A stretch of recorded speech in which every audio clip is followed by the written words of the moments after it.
ತದಾ ತದ್ಭಾವ ಭಾವಿತ. ಅಂತ್ಯಕಾಲದಲ್ಲಿ ಸ್ಮರಣೆ ಬರಬೇಕಂದ್ರೆ ನೀವು ಅಂದ್ಕೊಂಡಿದ್ದು ಬರೋಲ್ಲ. ಅಂತ್ಯಕಾಲದಲ್ಲಿ ನೀವು ಅಂದುಕೊಂಡದ್ದು ಸ್ಮರಣೆಗೆ ಬರೋಲ್ಲ. ಯಾವುದನ್ನು ಸದಾ ಭಾವಿಸಿರ್ತೀರೋ, ಯಾವುದನ್ನು ಹೆಚ್ಚು ಹಚ್ಕೊಂಡಿರ್ತೀರೋ ಅದು ನಿಮಗೆ ಬರುತ್ತ್ರಿ. ಸುಮ್ಮನೆ ನಿಮಗೆ ನಾನು ಹೇಳಿದ್ದನ್ನು ನೆನಪಿಟ್ಕೊಳ್ಬೇಡಿ. ಆದರೂ ನಿಮಗೊಂದು ಕತೆ ಹೇಳ್ತೇನೆ. ಅವನಿಗೆ ಕೆಟ್ಟ ಅಭ್ಯಾಸ, ಇದು ನೆಶ್ಯ ಪುಡಿ ಹಾಕೋದು ಮೂಗಿಗೆ ಕೆಲವರು ಇಟ್ಕೊಂಡಿರ್ತಾರೆ. ಏನು ಹೀಗಂದ, ಹೀಗೆ ತೆಗೆದಾರಿ, ಅದು ಡಬ್ಬಿಗೂ ಇಲ್ಲ ಕೈಗೂ ಇಲ್ಲ, ಹಿಡ್ಕೊಂಡು ಸತ್ತೇ ಹೋಗ್ಬಿಟ್ಟ. ಯಾರೋ ನೋಡಿದವರು ವೇದವ್ಯಾಸದೇವರ ಅವತಾರ ಅಂದ್ಕೊಂಡ್ಬಿಟ್ರು. ಹಾಗೆ ಕೂಡಿಸಿದ್ರು, ಹೂನಾರ ಹಾಕಿದ್ರು, ಎಲ್ಲ ಮಾಡಿದ್ರು. ಕಡೆಗೆ ಪುರೋಹಿತರು ಬಂದರು, ಇಲ್ಲ ಬೆರಳು ತೆಗಿಬೇಕು, ಹಾಗೆಲ್ಲ ಮಾಡ್ಲಿಕ್ಕೆ ತೆಗೆದು ನೋಡಿದ್ರೆ ನೆಶ್ಯ. ಏನು ಕತೆ ಅಂದರೆ ಅವನು ಯಾವುದು ಯಾವಾಗಲೂ ಅಭ್ಯಾಸ ಇತ್ತೋ ಅಂತ್ಯಕಾಲಕ್ಕೆ ಅದೇ ಬಂತೇ ವಿನಃ ಭಗವಂತನ ಸ್ಮರಣೆ ಅಷ್ಟು ಬರೋಲ್ಲ. ಹಾಗಾದರೆ ನಿಮಗೆ ಕಡೆಗೆ ಬರಬೇಕಂತಾದರೆ ಯಾವಾಗಲೂ ಅವನ ಸ್ಮರಣೆ ಮಾಡಿ. ಆ ನಿಟ್ಟಿನಲ್ಲಿ ಜಗದ್ಗುರು ಮಧ್ವಾಚಾರ್ಯರು ಜಗತ್ತಿನ ಎಲ್ಲ ಸಜ್ಜನರಿಗೆ ಕೊಟ್ಟ ದಿವ್ಯ ಸಂದೇಶ ಇದು. ಬ್ರಾಹ್ಮಣರಿಗೆ ಮಾತ್ರ ಅಲ್ಲ, ಮಾಧ್ವರಿಗಲ್ಲ, ಮಾನವರಿಗೆ ಕೊಟ್ಟ ಮನುಕುಲದ ದೊಡ್ಡ ಆಚಾರ್ಯರು ಮಧ್ವಗುರುಗಳು ಅವರು ಕೊಟ್ಟದ್ದು ಸಂತತಂ ಚಿಂತೆಯೇ ನಂತಂ ಅಂತ್ಯಕಾಲೇ ವಿಶೇಷತಃ. ಇದನ್ನೇ ಅನುಸರಿಸಿ ದಾಸರು ಕನ್ನಡೀಕರಿಸಿ ಕೊಟ್ಟದ್ದು ಎಲ್ಲ ಮನುಕುಲಕ್ಕೆ. ಹರಿಭಜನೆ ಮಾಡೋ, ನಿರಂತರ ಯಾವಾಗಲೂ ದೇವರ ಸ್ಮರಣೆ ಮಾಡು. ಇದೇ ನಮಗೆ ಡೌಟ್ ಆಚಾರ್ಯ. ಸಾಯೋ ಕಾಲದಲ್ಲಿ ಮಾಡಬೇಕಾದ್ದನ್ನು ಯಾವಾಗಲೂ ಯಾಕೆ ಮಾಡಬೇಕು? ಯಾಕೆ ಗೊತ್ತಾ? ಯಾವಾಗಲೂ ಸಾವು ನಮ್ಮ ಸನ್ನಿಹಿತವಾಗೇ ಇರುತ್ತೆ. ನಮಗೆ 2 ಟಿಕೆಟ್, ಉಡುಪಿಗೆ ಬರೋರೆಲ್ಲ 2 ಟಿಕೆಟ್ ಮಾಡಿಸ್ಕೊಂಡು ಬರ್ತಾರ್ರಿ. ಒಂದು ಬರಲಿಕ್ಕೊಂದು ಹೋಗ್ಲಿಕ್ಕೊಂದು. ನಮ್ಮದು ಅಷ್ಟೇ, ಬರಲಿಕ್ಕೊಂದಕ್ಕೆ ಡೇಟ್ ಆಫ್ ಬರ್ತ್ ಅಂತ ಕರೀತಾರೆ, ಹೋಗ್ಲಿಕ್ಕೆ ಡೇಟ್ ಆಫ್ ಡೆತ್ ಅಂತ ಕರೀತಾರೆ. 2 ಟಿಕೆಟ್ ನಮಗೂ ಎಲ್ಲ ಆಗಿದೆ, ನಮ್ಮದು ಡೇಟ್ ಎಲ್ಲ ಆಗಿದೆ ರೀ. ಯಾವಾಗ ಬರುತ್ತೆ ಗೊತ್ತಿಲ್ಲ, ಸೀಟ್ ಕನ್ಫರ್ಮ್ ಆಗಬೇಕು ಅಷ್ಟೇ. ಟಿಕೆಟ್ ಬುಕ್ ಆಗಿದೆ, ಕನ್ಫರ್ಮ್ ಆಯಿತು ಅಂದರೆ ಡೇಟ್ ಫಿಕ್ಸು, ಹೋಗ್ತಾ ಇರೋದಿಷ್ಟೇ ಕೆಲಸ. ಖೇಲ್ ಖತಮ್ ನಾಟಕ್ ಬಂದ್ ಅಂತಾರಲ್ಲ. ಕಟ್ಲೆ ತುಂಬಿದ ಮೇಲೆ ಕ್ಷಣ ಮಾತ್ರ ಇರಲಿಲ್ಲ, ಅಷ್ಟೊರಳು ದೊರೆ ಪುರಂದರ ವಿಠ್ಠಲನ ನೆನೆ ಮನವೇ.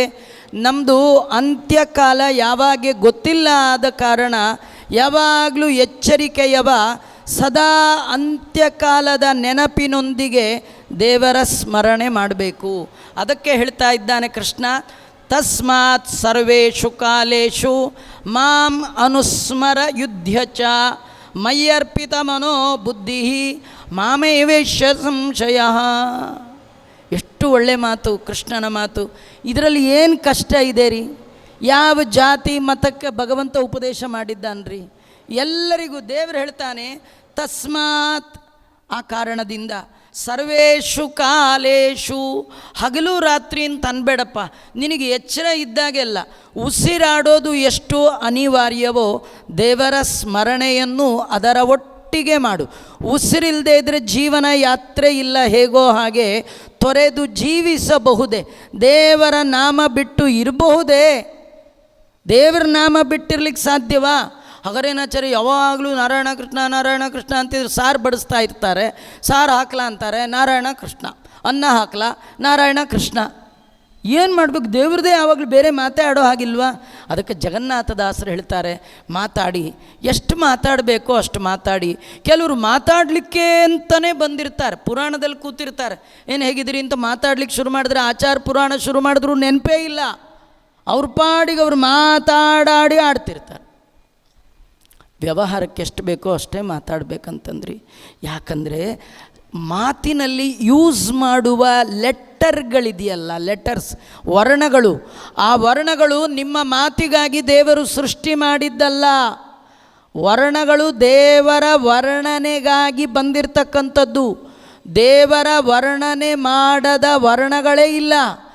ದೇವರ ವರ್ಣನೆಗಾಗಿ ಇರುವ ವರ್ಣಗಳಿಂದ ಉಂಟಾದ ಶಬ್ದಗಳ ಸಮೂಹ ವಾಕ್ಯವನ್ನು ನೀವು ಬೇರೆ ನಿಮ್ಮ ಲೌಕಿಕಕ್ಕಾಗಿ ಯೂಸ್ ಮಾಡಿದ್ದಾದರೆ ಮಿಸ್ಯೂಸ್ ಮಾಡಿದ ಪಾಪಕ್ಕೆ ಗುರಿಯಾಗ್ತೀರಿ. ಜೀವ ನಿರ್ವಹಣೆಗೆ ಎಷ್ಟು ಬೇಕೋ ಅಷ್ಟು ಮಾತು, ಅದನ್ನೇ ನಮ್ಮಲ್ಲಿ ಕಡಿಮೆ ಮಾತು, ಕೆಲಸ ಜಾಸ್ತಿ. ನಮ್ಮದು ಸ್ವಲ್ಪ ಉಲ್ಟಾ, ಕೆಲಸ ಕಡಿಮೆ, ಮಾತು ಜಾಸ್ತಿ. ದೇವರಿಗೆ ಮಾತಾಡೋನು ಕಂಡ್ರೆ ಆಗಲ್ಲ. ದಾಸರಂತಾರೆ, ನಿಂಗೆ ದೇವರ ಅನುಗ್ರಹ ಬೇಕಂದ್ರೆ 2 ಪ್ರೋಗ್ರಾಮ್ ಜೀವನದಲ್ಲಿ ಇಟ್ಕೋ. ಒಂದು, ಲೂಸ್ ಟಾಕ್ಸ್ ಮಾತಾಡಬೇಡ, ಹಾಳು ಹರಟೆಗೆ ಹೋಗಬೇಡ, ಹಾಳು ಹರಟೆಗೆ ಹೋಗಬೇಡ.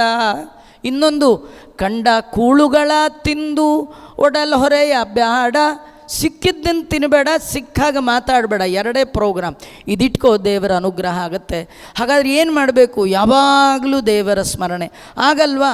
ಹಾಗಾದ್ರೆ ಇಷ್ಟು ಮಾಡಿ, ಮಕ್ಕಳ ಆಡಿಸುವಾಗ, ಮಡದಿಯೊಳ ಅಕ್ಕರದೆ ನಲಿಯುವಾಗ, ಹಯ ಗಜಪಲ್ಲಕ್ಕಿ ಮೊದಲಾದ ವಾಹನಗಳ ಏರಿ ಮೆರೆವಾಗ, ಬಿಕ್ಕುವಾಗ, ಆಕಳಿಸುತ್ತಲಿ ದೇವಕ್ಕಿ ತನಯನ ನೆನೆವ ಮನುಜ ಸಿಕ್ಕನು. ಯಾರಿಗೆ? ಯಮದೂತರಿಗೆ. ಎಲ್ಲಿ? ಆವಾವಲ್ಲಿ ನೋಡಿದರೂ ಸಿಕ್ಕನು ಅಂತಾರೆ. ಹಾಗಾದರೆ ದೇವರ ಸ್ಮರಣೆ ಯಾವಾಗೂ ಮಾಡಬೇಕು. ನೋಡಿ, ಆಶ್ಚರ್ಯ ಅಂದರೆ ಎಲ್ಲಿ ನಾವು ದೇವರನ್ನು ಮರಿತೀವಿ ಅಲ್ಲಿ ಜಗನ್ನಾಥದಾಸರು ಅಂಡರ್ಲೈನ್ ಮಾಡ್ತಾರೆ. ಮಕ್ಕಳಾಡಿಸುವಾಗ ಮರ್ತು ಬಿಡ್ತೀರಿ, ಮಕ್ಕಳನ್ನು ಮುದ್ದು ಮಾಡ್ತೀರಿ, ಮಕ್ಕಳು ಕೊಟ್ಟ ಆ ಮುಕುಂದನನ್ನು ಮುದ್ದು ಮಾಡೋದು ಮರಿತೀರಿ. ಮಡದಿಯನ್ನು ಮುದ್ದಾಡ್ತೀರಿ. ಎಷ್ಟೋ ಜನಕ್ಕೆ ಮದುವೆನೇ ಆಗಲಿಲ್ಲ, ನಿಮಗೆ ದೇವರು ಮಡದಿಯನ್ನು ಕೊಟ್ಟಿದ್ದಾನಲ್ಲ, ಅವನ ಮೇಲೂ ಒಂಚೂರು ಪ್ರೀತಿ ತೋರಿಸ್ರಿ. ಎಷ್ಟು ವಾಹನಗಳಲ್ಲಿ ಹೋಗ್ತೀರಿ, ದೇವರ ಸ್ಮರಣೆ ಮಾಡಿ. ಇದೆಲ್ಲ ಹೇಳ್ತಾ ಕೃಷ್ಣ ಹೇಳ್ತಾನೆ, ಮೈ ಅರ್ಪಿತ ಮನೋಬುದ್ಧಿ. ಕೃಷ್ಣ ಹೇಳ್ತಾನೆ, ಮಾ ಮನುಸ್ಮರ ಯುದ್ಧ ಚ, ಯುದ್ಧ ಮಾಡು. ಯುದ್ಧ ಮಾಡುವಾಗ ನನ್ನ ಸ್ಮರಣೆ ಮಾಡು. ನನ್ನಲ್ಲಿ ಅರ್ಪಿತವಾದ ಮನಸ್ಸು ಬುದ್ಧಿಯುಳ್ಳವ ನನ್ನನ್ನೇ ಹೊಂದುತ್ತಾನೆ. ಅದು ಕರ್ಮ ನನಗೆ ಮುಖ್ಯ ಅಲ್ಲ, ಮನಸ್ಸು ಎಲ್ಲಿದೆ, ಬುದ್ಧಿ ಎಲ್ಲಿದೆ. ನಿನ್ನ ಮನಸ್ಸು ಬುದ್ಧಿ ನನ್ನಲ್ಲಿ ಯುಕ್ತವಾಗಿದ್ದರೆ ನಿನ್ನ ಕರ್ಮ ಅದು ನನ್ನ ಆರಾಧನೆ ಆಗತ್ತೆ ಅಂತ ಹೇಳ್ತಾನೆ. ಅಭ್ಯಾಸ ಯೋಗ ಯುಕ್ತೇನ ಚೇತಸ ಅನ್ಯಗಾಮಿನ. ಚೇತಸ ಅಂದರೆ ಮನಸ್ಸು. ಕೃಷ್ಣ ಹೇಳ್ತಾನೆ, ಯಾವಾಗಲೂ ನಿನ್ನ ಮನಸ್ಸು ನಿನ್ನ ಬುದ್ಧಿ ನನಗೆ ಅರ್ಪಣೆ ಮಾಡು ಅಂತ. ಆದರೆ ಈ ಬುದ್ಧಿ ಈ ಮನಸ್ಸು ನಮ್ಮ ಹತ್ರ ಇದ್ದರೆ ಮಾಡ್ಬೋದ್ರಿ, ಅದು ಎಲ್ಲೂ ಹೋಗಿದೆಯೋ ಏನು ಕಥೆಯೋ ಗೊತ್ತಿಲ್ಲ. ಅದು ದೇವರ ಹತ್ರ ಕೂತಾಗಲೇ ನಮ್ಮ ಮನಸ್ಸು ಓಡಿ ಓಡಿ ಹೋಗುತ್ತೆ. ಹಿಂದೆ ಕೃಷ್ಣನನ್ನು ಅರ್ಜುನ ಕೇಳಿದ, ಚಂಚಲಮ್ಮಿ ಮನ ಕೃಷ್ಣ. ಅದು ದೇವರಲ್ಲಿ ನಿಲ್ಲಿಸೋದು ಅಷ್ಟು ಸುಲಭದ ಕಾರ್ಯ ಅಲ್ಲ. ಅಭ್ಯಾಸ ಯೋಗ ಯುಕ್ತೇನ. ಅರ್ಜುನ, ಅಭ್ಯಾಸ ಬೇಕಪ್ಪ, ಅಷ್ಟು ಸುಲಭಕ್ಕೆ ಆಗುವಂಥದ್ದಲ್ಲ. ಪುನಃ ಪುನಃ ಆವರ್ತನ ರೂಪ ಆಗಬೇಕದು. ಅದು ಹೋಗ್ತಾ ಇರುತ್ತೆ. ನೀವು ಜೋರು ಮಾಡಲಿಕ್ಕೆ ಹೋಗಬೇಡಿ, ಹೋದ್ರೆ ಹೋಗಲಿ, ಮತ್ತೆ ಕರ್ಕೊಂಡು ಬನ್ನಿ. ಮಕ್ಕಳನ್ನು ಒಲಿಸ್ಕೊಳ್ಬೇಕಂದ್ರೆ ಜೋರು ಮಾಡಿದ್ರೆ ಅವು ಕೇಳಲ್ಲ. ಅವು ಮುದ್ದು ಮಾಡಬೇಕು, ಅವಕ್ಕೆ ಮತ್ತೆ ಕರಿಬೇಕು. ರಾಜ ಅನ್ಬೇಕು, ಇಂದ್ರ ಅನ್ಬೇಕು, ಚಂದ್ರ ಅನ್ಬೇಕು. ತುಂಬ ಹೊಗಳಿದಾಗ ಮಾತ್ರ ಅವು ಕೇಳುತ್ತೆ. ಹಾಗೆ ಮನಸ್ಸನ್ನು ಚೆನ್ನಾಗಿ ನಾವು ಪುನಃ ಪುನಃ ಅಭ್ಯಾಸ ರೂಪವಾಗಿ ಮಾಡಬೇಕು. ಅದು ಪರಮಾತ್ಮನ ಹೊರತು ಬೇರೆ ಕಡೆಗೆ ಹೋಗುವಂತಹ ಮನಸ್ಸಿನಿಂದ ಆ ಭಗವಂತನನ್ನು ನಾವು ಹಿಡ್ಕೊಳ್ಳೋದು ಭಾಳ ಕಷ್ಟ. ಆದರೆ ಈ ಮನಸ್ಸಿಗೆ ದೇವರು ಟೇಸ್ಟಿ ಫುಡ್ ಆಗಬೇಕು. ಮನಸ್ಸಿಗೆ ಹಿಡಿಸಿದ್ರೆ, ಮನಸ್ಸಿಗೆ ಒಮ್ಮೆ ಹಿಡಿಸಿದ್ರೆ ಆ ಮನಸ್ಸು ಬಿಡೋಲ್ಲ. ಕೆಲವರು ನಂಗೆ ಇಷ್ಟ ಇಲ್ಲ, ನಾನು ತೊಗೊಳ್ಳಲ್ಲ ಅಂತ. ನೀವು ಒಂದು ಸತಿ ತೊಗೊಳ್ಳಿ, ಬಿಡೋಲ್ಲ ಅಂತಾರೆ. ಹಾಗೆ ಮನಸ್ಸಿಗೆ ಒಂದು ಸತಿ ಕೊಡಿ, ಅದು ಬಿಡೋಲ್ಲ. ಒಂದು ಸತಿ ಹಿಡಿಸ್ಬಿಟ್ರೆ ಸಾಕು. ಹಾಗಾಗಬೇಕು ಅಂತ ಭಗವಂತ ತಿಳಿಸ್ತಾ ಇದ್ದಾನೆ. ಅಂಥವ ಮಾತ್ರ ಭಗವಂತನನ್ನು ಹೊಂತಾನೆ ಅಂತ ಅಂತ್ಯಕಾಲದಲ್ಲಿ ಸ್ಮರಣೆ ಮಾಡಬೇಕಾದ ಕ್ರಮ, ಅದರ ವಿಶೇಷವನ್ನು ದೇವರು ವರ್ಣನೆ ಮಾಡಿ ಅಧಿಯಜ್ಞನ ಪರಿ ಯಾವ ರೀತಿ ಉಪಾಸನೆ ಮಾಡಬೇಕು ಅಂತ ತಿಳಿಸ್ತಾ ಇದ್ದಾನೆ. ದೇವರಂದ್ರೆ ಯಾರು, ಹೇಗಿದ್ದಾನೆ, ನಮ್ಮ ಉಪಾಸನೆಯಲ್ಲಿ ದೇವರ ಲಕ್ಷಣಗಳೇನು, ಏನಂತ ತಿಳಿದು ಭಜನೆ ಮಾಡಬೇಕು. ದಾಸರಂತಾರೆ, ತಿಳಿದು ಭಜಿಸುವುದೇ ಫಲವಿದು ಬಾಳುವುದಕ್ಕೆ. ಭಗವಂತನ ಭಜನೆ ಬದುಕಿನ ಫಲ ಅಲ್ಲ, ತಿಳಿದು ಮಾಡಿದ ಭಜನೆ. ನಿಮಗೆ ದೇವರ ಬಗ್ಗೆ ಗೊತ್ತಿಲ್ಲ, ಸುಮ್ಮ ಕೈ ಮುಕ್ಕೊಂಡು ನಿಂತ್ರಿ. ಎಷ್ಟೋ ಜನ ಹುಡುಗರು ಬರ್ತಾರೆ, ಕ್ಯೂನಲ್ಲಿ ಬರ್ತಾರೆ, ನಮಸ್ಕಾರ ಮಾಡ್ತಾರೆ, ಹೋಗ್ತಾರೆ. ಹೋಗಿ ಬಸ್ಸಲ್ಲಿ ಕೂತ್ ಕೇಳ್ತಾರೆ, ಆ ದೇವ್ರು ಯಾವುದು ಅಂತ ಅಲ್ವಾ. ಸುಮ್ಮನೆ ಎಲ್ಲ ಮಾಡಿದ್ರು ನಾನು ಮಾಡಿದೆ, ಏನೂ ಗೊತ್ತಿಲ್ಲ. ಗೊತ್ತಿಲ್ಲದ ನಮಸ್ಕಾರಕ್ಕಿಂತಲೂ ತಿಳಿದು ಮಾಡಿದ ನಮಸ್ಕಾರ. ನಿಮಗೆ ತಲೆ ದೇವರನ್ನು ಕಂಡಾಗ ಯಾಂತ್ರಿಕವಾಗಿ ಬಗ್ಗಬಾರ್ದು. ಎಲ್ಲ ಬಗ್ಸಿದ್ದಾರೆ, ನಾವು ಬಗ್ಸಿದ್ವಿ, ಅದಲ್ಲ. ದೇವರ ಕಥೆ ಕೇಳಿ ದೇವರನ್ನು ಕಂಡಾಗ ಭಾರದಿಂದ ತಲೆ ಬಗ್ಬೇಕಂತ. ಇವನೇನಾ ಕೃಷ್ಣ ಅಂತ ತಲೆ ಬಗ್ಬೇಕಂತೆ. ಮನಸ್ಸು ಬಾಗಬೇಕು, ಮನಸ್ಸು ಬಾಗಿ ತಲೆ ಬಗ್ಗಿದರೆ ಭಗವಂತನ ಅನುಗ್ರಹಕ್ಕೆ ಅದು ಕಾರಣ ಆಗುತ್ತೆ. ನಮ್ಮ ಮನಸ್ಸು ಮಾಗದೆ, ಮನಸ್ಸು ಸೀಸನ್ ಆಗಬೇಕು, ದೇವರ ನೆನಪಾಗಿ ಆಗಿ ಆಗಿ ಸೀಸನ್ ಆಗಬೇಕು, ಆಗಿ ಮಾಗಬೇಕು, ಚೆನ್ನಾಗಿ ಪಕ್ವ ಆಗಬೇಕು. ದೇವರನ್ನ ಕಂಡ್ರೆ ಸಾಕು, ತಲೆ ಬಗ್ಗಿಬಿಡಬೇಕು. ಶ್ರುತಿಜಾನಂದ ಬರೇಣ ಸದ್ಗುಣಾನಾಂ, ವೇದಾಂತದಲ್ಲಿ ಹೇಳಿದ ಭಗವಂತನ ಕಥೆಯನ್ನು, ಗುಣವನ್ನು, ಮಹಿಮೆಯನ್ನು, ಭಕ್ತರಲ್ಲಿ ದೇವರು ತೋರುವ ವಾತ್ಸಲ್ಯವನ್ನು ಕೇಳಿ ದೇವರನ್ನು ಕಂಡಾಗ ಭಾರದಿಂದ ಬಗ್ಗಬೇಕು. ಬೆನ್ನಿನ ಮೇಲೆ ಮೂಟೆ ಭಾರ ಹೊತ್ತವನಿಗೆ ಬಗ್ಗು ಅಂತ ಹೇಳಬೇಕಾದ್ದೇ ಇಲ್ಲ. ಭಾರ ಇರುತ್ತೆ, ಅವನು ಗ್ರಾಜು ಬಗ್ಗೇ ಇರ್ತಾನೆ. ನಾವು ಬಗ್ಗೋದೇ ಇಲ್ಲ, ಹೀಗೆ ಇರ್ತೀವಿ. ಯಾಕೆಂದರೆ ಭಕ್ತಿ ಇಲ್ಲ. ಭಕ್ತಿ ಇದ್ದವ ಬಗ್ಗೇ ಬಗ್ತಾನೆ. ಹಾಗಾದರೆ ತಿಳಿದಾಗ ಮಾತ್ರ ಭಕ್ತಿ ಬರುತ್ತೆ. ಹಾಗಾದರೆ ಅವನ ಉಪಾಸನೆ ಮಾಡುವಾಗ ಅವನಂತ ಏನಂತ ತಿಳಿಬೇಕು? ನಾನು ಅವನು ಒಂದೇ ಅಂತ ತಿಳಿಬಹುದಾ? ಹರಿ ಮುಕುಂದನು ನೀನು, ನರ ಜನ್ಮ ಹುಳ ನಾನು. ಹಾಗಾದ್ರೆ ನಮಗೂ ದೇವರಿಗೂ ಇರುವ ವ್ಯತ್ಯಾಸ ಏನು? ಅದನ್ನು ಹೇಳ್ತಾನೆ ಕೃಷ್ಣ. ಕವಿಂ ಪುರಾಣಂ ಅನುಶಾಸಿತಾರಂ ಅಣೋರಣೀಯಾನ್ ಸಮನುಸ್ಮರೇದ್ಯ ಸರ್ವಸ್ಯ ದಾತಾರಮಚಿಂತ್ಯ ರೂಪಂ ಆದಿತ್ಯವರ್ಣಂ ತಮಸಃ ಪರಸ್ತಾತ್. ಭಗವಂತನನ್ನು ಈ ಎಲ್ಲ ಬಗೆಯಿಂದ ಚಿಂತನೆ ಮಾಡಬೇಕಂತೆ. ಕವಿಂ ಕವಿಂ ಕವಿಂ ಅಂದರೆ ಸರ್ವಜ್ಞನಾಗಿದ್ದಾನೆ. ಸರ್ವಜ್ಞ ಅಂತ ಹೇಗೆ ತಿಳ್ಕೊಳ್ಳೋದು ಆಚಾರ್ಯ? ದೇವ್ರನ್ನ ಸರ್ವಜ್ಞ, ನಾವು ಯಾರನ್ನೋ ಸರ್ವಜ್ಞ ವಚನ ಮಾಡಿದವನ್ನ ಸರ್ವಜ್ಞ ಅಂದ್ಕೊಂಡಿದ್ದೀವಿ. ನೀವು ದೇವ್ರನ್ನೇ ಸರ್ವಜ್ಞ ಅಂತೀರಿ. ದೇವರು ಸರ್ವಜ್ಞ ಹೇಗೆ? ನಿಮಗೊಂದು ಉದಾಹರಣೆ ಹೇಳ್ತೇನೆ, ಮಿಕ್ಕಿದೆಲ್ಲ ನೀವೇ ತಿಳ್ಕೊಳ್ಳಿ. ನೋಡಿ, ಒಬ್ಬ ಕುಂಬಾರ ಮಡಿಕೆ ಮಾಡುವವನಿಗೆ ಆ ಮಡಿಕೆ ಮಾಡಬೇಕಾದ್ರೆ ಎಷ್ಟು ಮಣ್ಣು ಬೇಕು, ನೀರು ಎಷ್ಟು ಬೇಕು, ಅದು ಎಷ್ಟು ಹೀಟಲ್ಲಿ ಅದನ್ನು ಕಾಯಿಸಬೇಕು, ಇದೆಲ್ಲ ಗೊತ್ತಿರಬೇಕಾ ಬೇಡವಾ? ಗೊತ್ತಿಲ್ಲದವ ಮಡಿಕೆ ಮಾಡಲಿಕ್ಕೆ ಬರುತ್ತಾ? ಬರಲ್ಲ. ಹಾಗಾದ್ರೆ ಮಡಿಕೆ ಬಗ್ಗೆ ಸಂಪೂರ್ಣವಾದ ಇನ್ಫಾರ್ಮೇಷನ್ ಇದ್ದವ ಮಾತ್ರ ಮಡಿಕೆಯನ್ನು ಪರ್ಫೆಕ್ಟಾಗಿ ಮಾಡಲಿಕ್ಕೆ ಬರುತ್ತೆ. ಪಾಚಕ ಅಂದರೆ ಅಡುಗೆ ಮಾಡುವವ. ಬಿಸಿಬೇಳೆ ಬಾತ್ ಹೇಗೆ ಮಾಡಬೇಕು ಅವನಿಗೆ ಪರಿಪೂರ್ಣವಾಗಿ ಗೊತ್ತಿರಬೇಕು ಅಲ್ವಾ? ಪಾಯಸ ಹೇಗೆ ಮಾಡಬೇಕು ಗೊತ್ತಿರಬೇಕು, ಅಂದರೆ ಪಾಯಸ ಮಾಡುವವ. ನಮಗೇನಿಲ್ಲ ಆಚಾರ, ಪಾಯಸಕ್ಕೆ ಅಂತ ಇಟ್ಟಿದ್ದೀನಿ, ಏನಿದೆಯೋ ಎಲ್ಲ ಹಾಕ್ತೀನಿ, ಕರ್ಬೇವಿನ ಸೊಪ್ಪು, ಕೊತ್ತಂಬರಿ ಸೊಪ್ಪು, ಹಸಿಮೆಣಸಿನ್ಕಾಯಿ, ಅದು ಪಾಯಸ ಮಾಡೋ ಹುಟ್ಟೆ. ಹಾಗಾದ್ರೆ ಏನು ಅರ್ಥ? ಅವನಿಗೆ ಗೊತ್ತಿಲ್ಲ ಅಂತ ಅರ್ಥ. ಅಡುಗೆ ಮಾಡುವವನಿಗೆ ಅಡುಗೆಯ ಬಗ್ಗೆ ಎಲ್ಲ ಗೊತ್ತಿರುವುದಾದರೆ, ಮಡಿಕೆ ಮಾಡೋವನಿಗೆ ಮಡಿಕೆ ಎಲ್ಲ ಮಾಡಿದ ದೇವರಿಗೆ ಎಲ್ಲದರ ಬಗ್ಗೆ ಗೊತ್ತಿರಬೇಕಾ ಬೇಡವಾ? ಗೊತ್ತಿಲ್ಲದೆ ದೇವರು ಇಷ್ಟು ಪರ್ಫೆಕ್ಟಾಗಿ, ಸುಮ್ಮನೆ ಆ ಪರ್ಫೆಕ್ಷನ್ಗೊಂದು ಉದಾಹರಣೆ ಹೇಳ್ತೇನೆ ನೋಡಿ. ಭಗವಂತ ಭೂಮಿಯಿಂದ ಸೂರ್ಯ ಎಷ್ಟು ದೂರ ಇರಬೇಕೋ ಅಷ್ಟೇ ದೂರದಲ್ಲಿ ಇಟ್ಟಿದ್ದಾನೆ.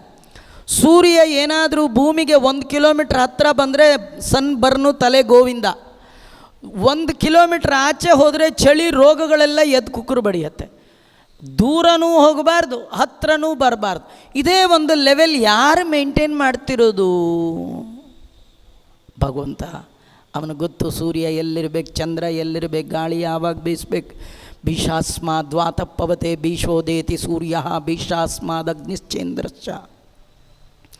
ಎಲ್ಲವನ್ನು ಬಲ್ಲ ಜ್ಞಾನಿ ಅಂತ ಭಗವಂತನನ್ನು ತಿಳ್ಕೊಳ್ಬೇಕು. ಸರ್ವಜ್ಞ ಅಲ್ಲ, ಹಾಗ್ಯಾಕೆ ತಿಳ್ಕೊಳ್ಬೇಕಾಚಾರ್ಯ? ಸುಮ್ಮನೆ ದೇವರು ಅಂತ ತಿಳ್ಕೊಂಡ್ರೆ ಸಾಲದ? ನೋಡಿ, ದೇವರನ್ನು ಸರ್ವಜ್ಞ ಅಂತ ಯಾಕೆ ತಿಳ್ಕೊಳ್ಬೇಕಂದ್ರೆ, ನೀವು ದೇವರ ಹತ್ರ ಹೋಗಿ ಏನು ಪ್ರಾರ್ಥನೆ ಮಾಡಬೇಡಿ, ನಿಮ್ಮನೆ ಪ್ರಾಬ್ಲಮ್ ಹೇಳಬೇಡಿ. ಯಾಕೆ ಗೊತ್ತಾ? ಅವನು ಸರ್ವಜ್ಞ. ಅವನಿಗೆ ಗೊತ್ತಿದೆ ನಿಮ್ಮನೆ ಪ್ರಾಬ್ಲಮ್ಮು ನಿಮಗಿಂತೂ ಚೆನ್ನಾಗಿ ಅವನಿಗೆ ಗೊತ್ತಿದೆ. ಅವನಿಗೆ ಗೊತ್ತಿದೆ ಅಂತ ನಿಮಗೆ ಗೊತ್ತಾದರೆ ನೀವು ಮತ್ತೆ ಹೇಳಲಿಕ್ಕೆ ಹೋಗಲ್ಲ. ನಿಮ್ದೇನು ಪ್ರಾಬ್ಲಮ್ಮು? ನಮ್ಮನೆ ಪ್ರಾಬ್ಲಮ್ ಕೃಷ್ಣನಿಗೆ ಗೊತ್ತಿದೆಯೋ ಇಲ್ವೋ? ದೇವರಿಗೆ ಗೊತ್ತಿಲ್ಲ ಅಂದರೆ ಅವನ ಸರ್ವಜ್ಞತ್ವಕ್ಕೆ ಕುಂದು. ಹಾಗಾದರೆ ದೇವರ ಹತ್ರ ಹೋಗುವಾಗ ಹೀಗೆ ತಿಳ್ಕೊಳ್ಳಿ, ದೇವರು ಸರ್ವಜ್ಞ, ಅವನಿಗೆ ಗೊತ್ತಿಲ್ಲದ್ದೇನಿದೆ. ಕವಿಂ ಪುರಾಣಂ, ಪುರಾಣ ಅಂದರೆ ಪುರಾತನ, ಹಳಬ ಅಂದರೆ ಆದಿ ಪುರುಷ, ತುಂಬ ಹಳೆಯವನು. ನಾರಾಯಣೋ ವಾ ಇದಮಗ್ರಾಸೀತ್ ನ ಬ್ರಹ್ಮ ನ ಶಂಕರ ಅಸದೇವ ಇದಮಗ್ರಾಸೀತ್. ಮೊಟ್ಟ ಮೊದಲ ಬಾರಿಗೆ ಇದ್ದವ, ಅದಕ್ಕೆ ಅನಾದಿ ಅವನು.